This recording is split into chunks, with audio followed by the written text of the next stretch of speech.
하나님 말씀입니다. 고린도후서 3장 1절에서 18절 말씀인데요. 뒤에 불 좀 켜주실래요? 뒤에 맨 뒤에 불 있잖아요. 예. 거기 말고요. 밖으로 나가서 유아실 왼쪽에 있습니다. 고린도후서 3장 1절, 고린도후서 3장 1절 다 같이 한 목소리로 18절까지 읽겠습니다. 우리가 다시 자천하기를 시작하겠느냐? 우리가 어찌 어떤 사람처럼 추천서를 너희에게 붙이거나 혹은 너희에게 받거나 할 필요가 있느냐? 너희는 우리의 편지라 우리의 마음에 썼고 무사람이 알고 읽는 바라. 너희는 우리로 말미암아 나타난 그리스도의 편지니 이는 먹으로 쓴 것이 아니요 오직 살아계신 하나님의 영으로 쓴 것이며 또 들판에 쓴 것이 아니요 오직 육의 마음판에 쓴 것이라. 우리가 그리스도로 말미암아 하나님을 향하여 이 같은 확신이 있으니 우리가 무슨 일이든지 우리에게서 난 것이 스스로 만족할 것이 아니니 우리의 만족은 오직 하나님으로부터 나느니라. 그가 또한 우리를 새 언약의 일꾼 되기에 만족하게 하셨으니 율법 조문으로 하지 아니하고 오직 영으로 함이니 율법 조문은 죽이는 것이요 영은 살리는 것이니라. 돌에 있어서 새긴 죽게 하는 율법 조문의 직분도 영광이 있어 이스라엘 자손들은 모세의 얼굴에 없어질 영광 때문에도 그 얼굴을 주목하지 못하였거든. 하물며 영의 직분은 더욱 영광이 있지 아니하겠느냐. 정죄의 직분도 영광이 있건든 의의 직분은 영광이 더욱 넘치리라. 영광되었던 것이 더 큰 영광으로 말미암아 이에 영광될 것이 없으나 없어질 것도 영광으로 말미암즉 길이 있을 것은 더욱 영광 가운데 있느니라. 우리가 이 같은 소망이 있으므로 담대히 말하노니 우리는 모세가 이스라엘 자손에게 장차 없어질 것의 결국을 주목하지 못하게 하려고 수건을 그 얼굴에 쓴 것 같이 아니하노라. 그러나 그들의 마음이 완고하여 오늘까지도 구약을 읽을 때 그 수건이 벗겨지지 아니하고 있으니 그 수건은 그리스도 안에서 없어질 것이라. 오늘까지 모세의 글을 읽을 때마다 그 수건이 그 마음을 덮었도다. 그러나 언제든지 주께로 돌아가면 그 수건이 벗겨지리라. 주는 영이시니 주의 영이 계신 곳에는 자유가 있느니라. 우리가 다 수건을 벗은 얼굴로 거울을 보는 것 같이 주의 영광을 보매 그와 같은 형상으로 변화하여 영광에서 영광에 이르니 곧 주의 영으로 말미암느니라. 아멘. 1절에 보면 이제 우리가 다시 자천하겠느냐, 이게 스스로 사도로 추천하겠느냐 이런 말이에요. 그럴 필요가 없고 2절 너희가 우리의 편지라 우리 마음에 썼고, 너희가 우리의 편지라 이 말은 너희들이 우리가 사도됨을 증명시켜주는 추천서다 이런 말이에요. 그러니까 바울이 전한 복음을 통해서 하나님의 자녀가 되었다라는 이 말입니다. 그래서 여기에 보면 우리의 편지라 이 말이 3절에 보니까 이 편지에 대해서 너희는 우리로 말미암아 나타난 그리스도의 편지다. 그리스도께서 쓰신 그런 편지다라는 것인데 이게 보니까 먹으로 쓴 게 아니고 이 글로 쓴 게 아니고 영으로 쓴 것이며 이 영이 누굽니까? 성령님을 말하죠. 돌판에 쓴 것이 아니라 육의 마음판에 쓴 것이라. 그러니까 이 십계명과 같은 구약의 율법은 돌판에 새겨졌잖아요. 그러나 여기에 하나님의 영, 성령으로 그들이 예수를 믿은 것은 그 마음판에 그리스도의 이름이 새겨져 있다라는 거예요. 그리스도의 이름을 그 마음판에 새겼다. 그들이 마음속에 예수님을 영접하도록 그 역할을 한 자들이 누구예요? 바울이잖아요.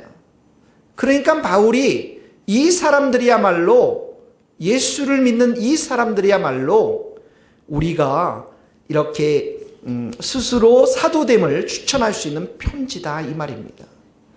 그래서 여기 보면 하나님의 영으로 썼다라는 표현이 중요한데요. 하나님의 영이 성령에 의해서 예수 믿은 것을 말하고 성령에 의해서 예수를 믿었다라는 것은 육의 마음판에 누구를 새겼다고요? 예수님을 새겼다라는 거예요. 그러니까 우리 마음판에 누가 계시다고요? 예수님이 계신 걸 말하는 거예요. 이 말씀은 너무너무 중요한 말씀이에요. 왜냐하면 구약의 약속된 말씀을 핵심으로 한 절을 말하라고 한다면 에스겔서 36장 26절 27절 말씀인데 여기에 이런 말씀이 있어요. 새 영을 너희 속에 두고 새 마음을 너희 마음을 주겠다. 그러니까 새 영이 누구예요? 성령님이에요. 새 마음이 누구예요? 그리스도의 마음이에요. 너희 육신에서 굳은 마음, 이 굳은 마음이라는 것은 하나님의 말씀을 거부하는 그런 마음이거든요. 이거 다 제거하고 부드러운 마음, 말씀을 잘 받는 마음, 그리스도의 마음을 주겠다라는 거예요. 또 내 영을 너희 속에 두어 너희로 내 율례를 행하게 하겠다. 성령께서 우리 가운데 오셔서 하시는 게 뭐예요? 진리로 인도하잖아요. 말씀에 순종하도록 하게 한단 말이죠. 그러니까 이 바울이 전한 복음 속에서는 성령의 역사를 통해서 우리가 예수님을 영접했는데 그게 우리 마음속에 그리스도의 마음을 새긴 그런 일이라는 것이에요. 자, 그러니까 이 말은 다시 말하면 내 마음속에 예수님이 계시고 예수님과 나는 친밀한 관계에 있는 것이고 내가 세례를 받을 때 나는 죄에 대해서 죽고 예수님과 함께 다시 살아서 예수님과 내가 연합된 존재가 된 것을 말하는 것이에요. 여러분 오늘도 내 마음속에 계신 예수님을 사랑하십니까? 예수님과 동행하십니까? 예수님과 교제하고 계십니까? 이 일을 계속해서 돕는 분이 누구냐면 성령님이세요.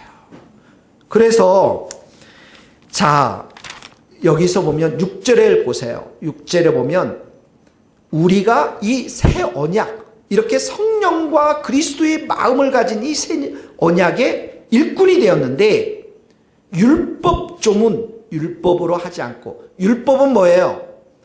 율법은 십계명 구약의 모세오경 이런 말씀인데 율법을 갖다 자꾸 되면 어떻게 해요? 사람이 죽거든요. 너 이걸 지키지 않았지? 이거 지키지 않았지? 그래서 6절에 보면 율법 조문은 죽이는 것이고 영은 성령은 어떻게 해요? 우리를 살린다라는 거예요. 그러니까 성령께서는 우리들 가운데 그리스도를 모시게 해서 우리가 그리스도와 함께 교제하면서 그리스도와 친밀한 교제 속에서 우리가 어떻게 해요? 은혜를 충만히 받으면서 우리의 삶이 살아나도록 우리 안에 그리스도가 드러나도록 성령께서 이렇게 역사하니까 우리가 살아나는 거죠. 그 말을 여기에서 하는 것입니다. 그래서 7절에 보면 돌에 새서 새긴 죽게 하는 율법 조문의 직분도 영광스럽죠. 모세도 영광스러운 직분을 가졌어요. 8절에 영의 직분, 이 성령의 직분은 성령을 통해서 그리스도의 마음을 갖게 하는 이 직분이 더 영광스럽지 않느냐라는 거예요. 9절에도 정죄의 직분, 모세의 율법을 통해서 정죄하는 이 직분도 영광이 있지만 의의 직분, 예수님의 피로 우리가 의인이 되고 우리 마음 가운데 예수님을 모신 이 의의 직분은 더 영광이 넘친다 이런 말씀입니다. 그래서 이것이 바로 10절에 보면 더 큰 영광이라고 표현되어 있고요. 11절에 보면 없어질 것도 영광으로 말미암은즉 길이 있을 것은 더욱 영광 가운데 영원히 길이 있는 것은 바로 이렇게 성령의 역사하심을 통해서 우리 안에 그리스도를 모시는 이 직분이야말로 엄청나게 영광스럽다라는 것을 말씀하고 있는 것입니다. 그러니까 오늘 우리의 이 적용을 하면 2절 3절에 우리 마음에 편지가 있어요. 그리스도의 이름으로 새겨진 편지가 있어요. 예. 성령님께서 오늘도 우리 마음판에 그리스도의 이름을 새겨주셨어요. 그러면 이 편지가 전달되는 곳곳에 우리가 가는 가정, 우리가 가는 직장, 우리가 가는 학교 곳곳에 어떻게 해요? 그리스도의 편지가 날리겠죠. 그리스도의 사랑, 그리스도의 겸손, 그리스도의 자비, 그리스도의 긍휼, 이 모든 것들이 어떻게 해요? 우리는 편지가 되어서 그리스도의 편지가 되어서 다른 사람들에게 전달되면서 성령께서 우리를 살린 것처럼 그 사람들도 살리게 하겠죠. 이게 영광스러운 직분이라는 거예요. 여러분들 축복합니다. 여러분의 마음에 그리스도의 편지가 있습니다. 그리스도가 계셔요. 성령님께서는 나는 죽고 그래서 내 안에서 그리스도가 늘 살아나도록, 그걸 통해서 나도 살고 내가 만나는 모든 사람들도 살릴 수 있음을 믿고, 나의 이 그리스도의 편지를 줘야 될 사람이 누군가를 생각해 보세요. 여러분의 자녀, 여러분의 이웃들, 어떤 편지를 줘야 될 것인가? 누구에게 줘야 될 것인가? 그 편지를 전할 수 있는 축복의 통로가 될 수 있기를 예수님 이름으로 축복합니다.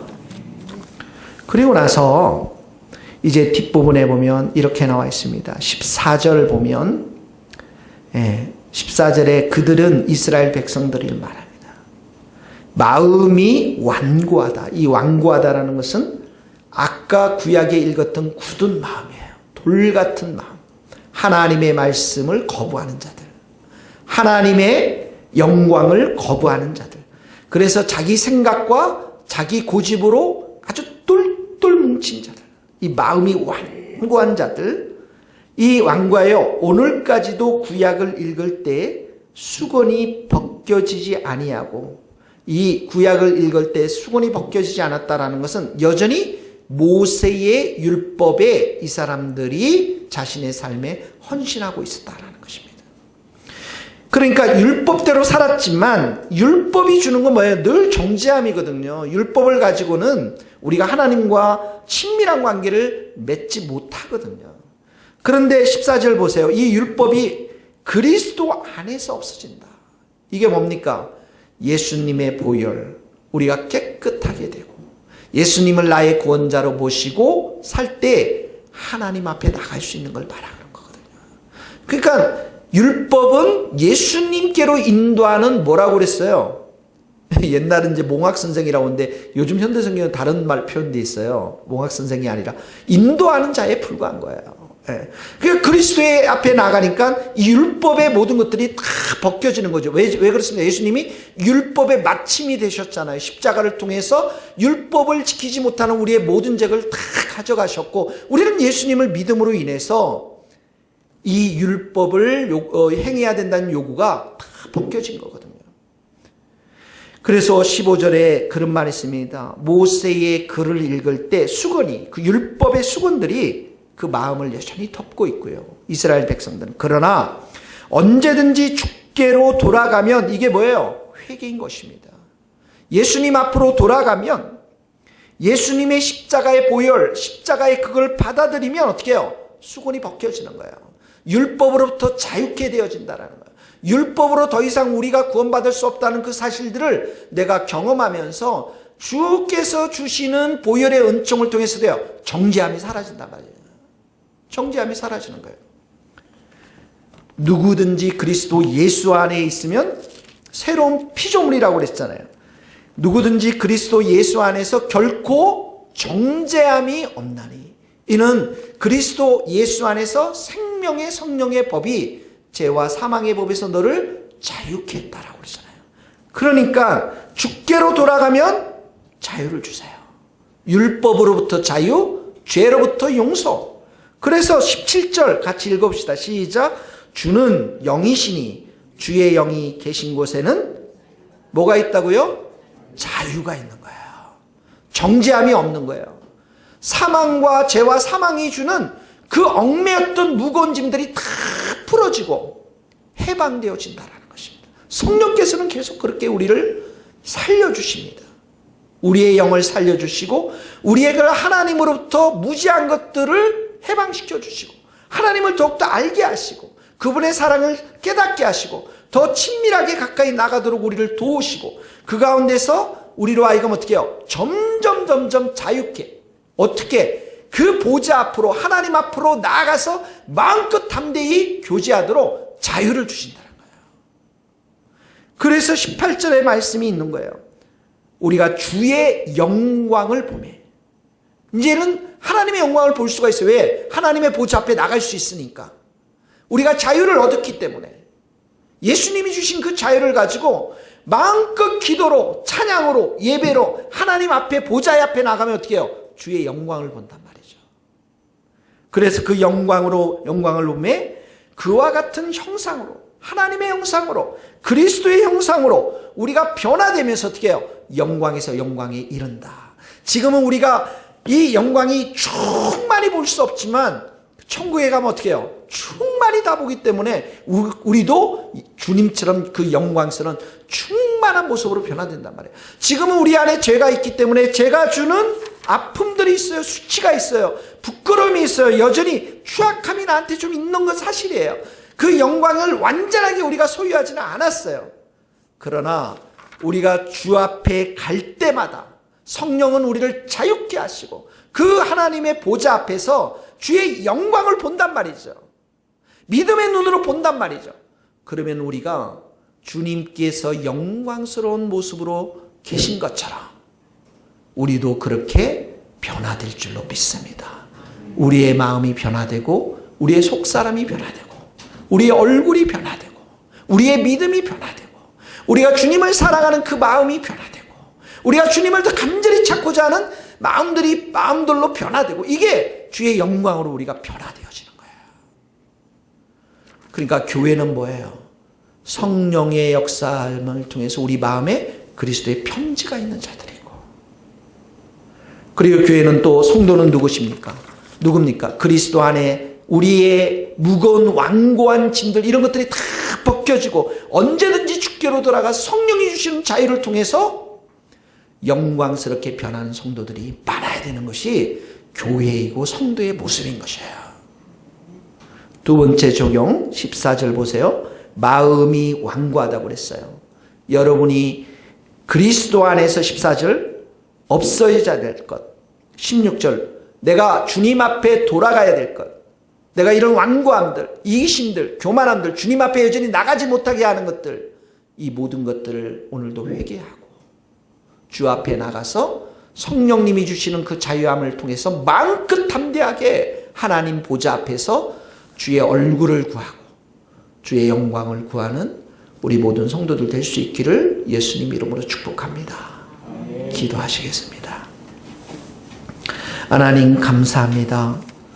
돌 같은 우리 마음에 그리스도의 편지를 새기고 우리 마음에 성령께서 친히 예수 그리스도의 마음을 주신 이 놀라운 은총으로 인해서 감사합니다. 우리는 그리스도의 편지입니다. 우리가 가는 곳곳에 그리스도의 아름다운 향기의 편지가 울려 퍼지기를 원합니다. 눈물을 흘리고 낙심하고 고민하고 갈등하고 연약하고 가난하고 병든 자들이 그 편지를 읽으며 그리스도의 사랑의 편지를 읽으며 새 힘을 얻고 구원받을 수 있도록 우리를 사용하여 주옵소서. 하나님, 우리가 마음이 완고해서 때로는 게을러서 때로는 교만해서 이기적이어서 하나님 앞에 담대히 나가지 못하고 여전히 내 삶 가운데 안주해 있다면 주님, 이런 마음의 완고함들, 교만함이 그리스도 안에서 다 벗겨지고 성령이 주시는 자유함을 따라서 주의 영광을 사모하고 그 영광의 보좌 앞에서 마음껏 찬양하며 기도하며 예배하는, 그래서 우리의 이 정말 어그러진 그런 죄로 인해서 어그러진 우리의 모습이 주의 영광으로 변화될 수 있는 그런 놀라운 은혜들을, 그런 믿음들을 우리에게 허락하여 주옵소서. 이 시간에도 우리의 교만함과 우리의 나태함과 우리의 게으름과 우리의 이기심과 우리의 병든 마음들, 우리의 욕심된 마음들, 탐욕의 마음들, 탐심의 마음들, 좌절들, 절망들, 돈을 사랑하는 마음들, 하나님 절제하지 못하는 마음들 주님의 보혈로 다 씻어주시고 우리가 두 손을 들고 그리스도 앞에 나아가오니 주께서 우리를 치유하시고 용서하여 주시고 성령님 자유함을 주셔서 우리의 모습이 영광스러운 모습으로 변화되는 복된 하루로 세워 주옵소서. 예수 그리스도의 이름으로 기도하오며 지금은 우리 주 예수 그리스도의 은혜와 하나님의 크신 사랑과 성령님의 교통하심이 우리 모든 성도들, 선교사님들 이 나라의 민족과 북한 땅과 스코틀랜드 땅 위에 이제로부터 영원토록 함께 하시기를 간절히 축원하옵나이다. 아멘.